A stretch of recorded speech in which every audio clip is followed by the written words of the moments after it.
ലാൽ സലാം. മോഹൻലാൽ ആദ്യമായി സംവിധായകൻ്റെ കുപ്പായം അണിയുന്ന ചിത്രമാണ് ബറോസ്.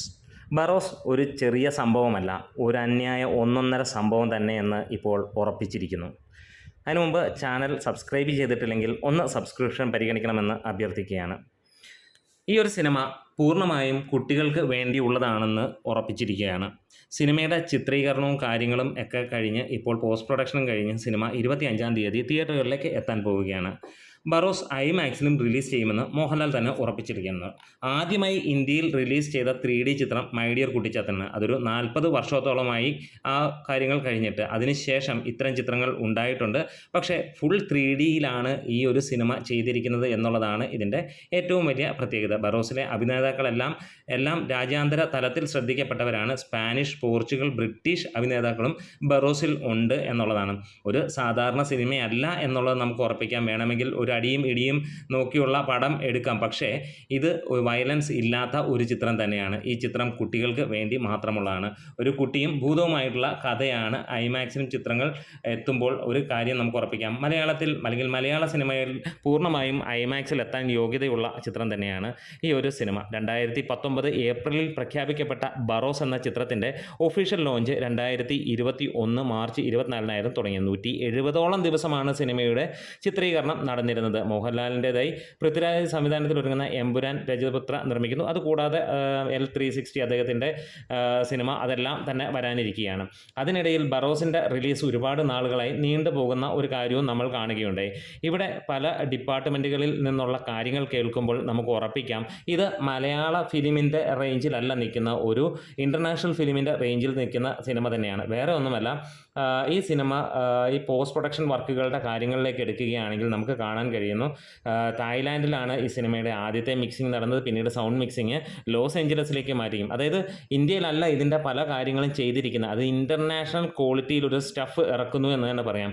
സെപ്റ്റംബർ 22 തുടങ്ങി അങ്ങനെ മുന്നോട്ട് പോകുന്ന സിനിമ നമുക്ക് വിഷ്വൽ എഫക്റ്റ് കാര്യങ്ങളൊക്കെ ജൊനാഥൻ മില്ലർ എന്ന സൗണ്ട് ഡിസൈനറാണ്. അതായത് എല്ലാം വിദേശികൾ എന്ന് തന്നെ ഏറെക്കുറെ നമുക്ക് പറയാം. അഭിനേതാക്കളും അതേപോലെ തന്നെ ഇതിൻ്റെ ടെക്നിക്കൽ കാര്യങ്ങളും എല്ലാം ചെയ്തിരിക്കുന്ന ആളുകളും എല്ലാം ഇൻ്റർനാഷണലിൽ വെൽ റെപ്യൂട്ടഡ് ആയിട്ടുള്ള ആളുകളാണ് നമുക്ക് കാണാൻ കഴിഞ്ഞേക്കുന്നത്.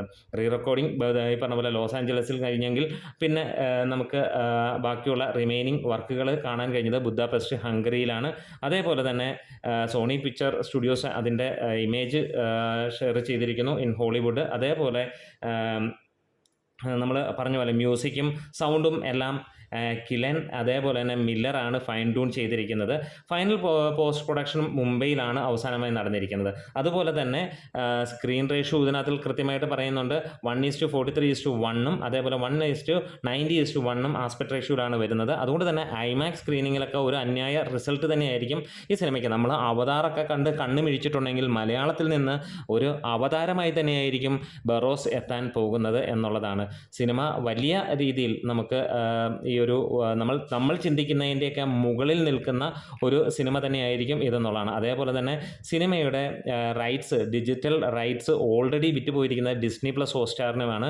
അതേപോലെ തന്നെ ഇത് റിലയൻസ് ഇൻഡസ്ട്രീസും ഈ സിനിമയിലെ ഒരു ഭാഗമാണ്, അല്ലെങ്കിൽ അവരാണ് ഇതിൻ്റെ ഒരു മെർജർ ബിറ്റ്വീൻ ഇവർ രണ്ടുപേരും കൂടെ ചേർന്നിട്ടാണ്, റിലയൻസും ഡിസ്നിയും ചേർന്നിട്ടാണ് മുന്നോട്ട് കൊണ്ടുപോകുന്നത്. അതായത് സാധാരണ ആരാധകരോ മലയാളികളോ ചിന്തിക്കുന്ന ലെവലിലല്ല ഈ ഒരു സിനിമ സൈലൻ്റ് ആയിട്ടാണ് വരുന്നത്. ഈ സൈലൻ്റായി വരുന്ന ഒരു സിനിമ ഒരു രീതിയിലും ഹൈപ്പോ കാര്യങ്ങളോ ഒന്നും ഉണ്ടാക്കാതെ, കാരണം ഫാൻ എലിമെൻറ്റോടെ അല്ല എന്നുള്ളത് ആണ് ഈ ഒരു സിനിമയുടെ എടുത്തു പറയേണ്ട കാര്യം. ഇത് എന്താണോ നമ്മൾ മോഹൻലാൽ അല്ലെങ്കിൽ ലാലേട്ടനിൽ നിന്ന് പ്രതീക്ഷിച്ചിരുന്നത്, പലപ്പോഴായി അദ്ദേഹത്തിൽ കാണുന്നത് ഫാൻസ് നൽകുന്ന പ്രഷർ, പലപ്പോഴും നമ്മൾ തന്നെ അല്ലെങ്കിൽ ജനങ്ങൾ തന്നെ എപ്പോഴും അദ്ദേഹത്തിൻ്റെ പുറത്തേക്ക് ഒരു പ്രഷർ കൊടുക്കുന്നു. അതിൽ നിന്ന് അദ്ദേഹത്തിന് മാറാൻ കഴിയുന്നില്ല. പക്ഷേ ഇത് വ്യത്യസ്തത പുലർത്തുന്നു. ഫാൻ എലിമെൻറ്റുകൾ ഇല്ലാതെ, മോഹൻലാൽ എന്ന വ്യക്തി ഇല്ലാതെ വരുന്ന, അതായത് അങ്ങനെ വരുന്ന മോഹൻലാൽ ചിത്രങ്ങളെല്ലാം നമുക്ക് പിന്നീട് ഒരിക്കലും ഒരിക്കലും ഏത് കാലഘട്ടത്തിൽ എടുത്തു കഴിഞ്ഞാലും അതിനെയൊക്കെ കവർ ചെയ്യുന്ന സിനിമകളുടെ പട്ടികയിലേക്ക് വരുന്നതാണ്. ഒരുപാട് സിനിമകൾ പഴയ കാലഘട്ടങ്ങളിലുണ്ടെങ്കിൽ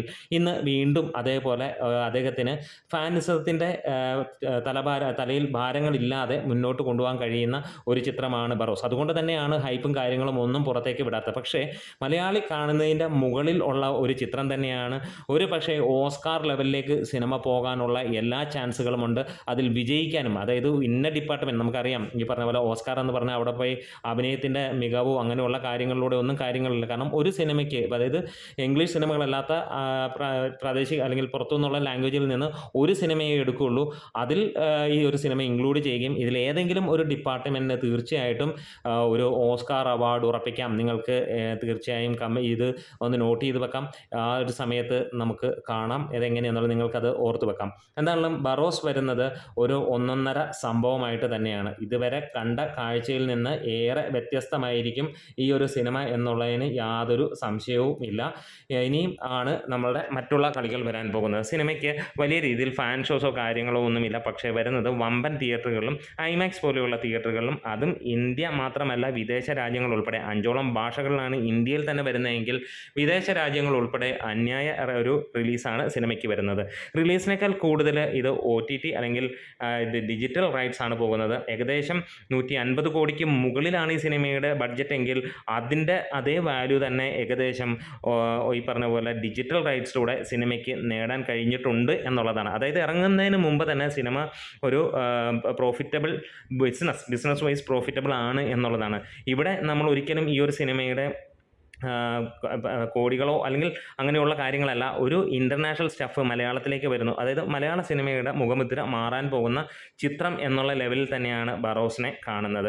അതിനകത്തിൽ നമുക്ക് പരിചിതമായ കുറച്ച് മുഖങ്ങൾ മലയാളത്തിൽ നിന്നുണ്ടാകാം, ബാക്കിയെല്ലാം ഇൻ്റർനാഷണലി വെൽ റെപ്യൂട്ടഡ് ആയിട്ടുള്ള ആക്ടേഴ്സ് തന്നെയാണ് അതിനകത്തിൽ ഉള്ളത്. അതേപോലെ തന്നെ ടെക്നിക്കൽ ഡിപ്പാർട്ട്മെൻറ്റ്, ഇന്ത്യയിലെ തന്നെ അല്ലെങ്കിൽ ലോകത്തിലെ തന്നെ ഏറ്റവും മികച്ച ക്യാമറ വർക്കുകൾ അല്ലെങ്കിൽ വർക്ക് ചെയ്യുന്ന ഒരാളായ സന്തോഷ് ശിവനാണ് ഈ സിനിമയുടെ കാര്യങ്ങൾ അല്ലെങ്കിൽ അതിൻ്റെ ഫോട്ടോ അല്ലെങ്കിൽ സിനിമാറ്റോഗ്രാഫി നടത്തിയിരിക്കുന്നത്.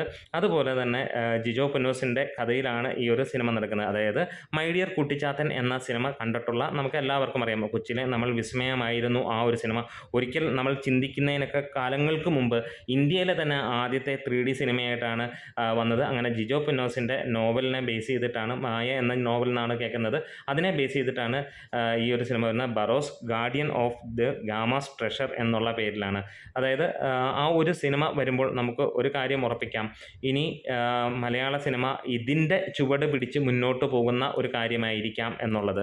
എന്തായാലും കാത്തിരിക്കുന്നു ഈ ഒരു സിനിമയ്ക്ക് വേണ്ടി. ഡിസംബർ 25, 20 ദിവസങ്ങൾ കൂടെ ബാക്കി നിൽക്കുകയാണ്.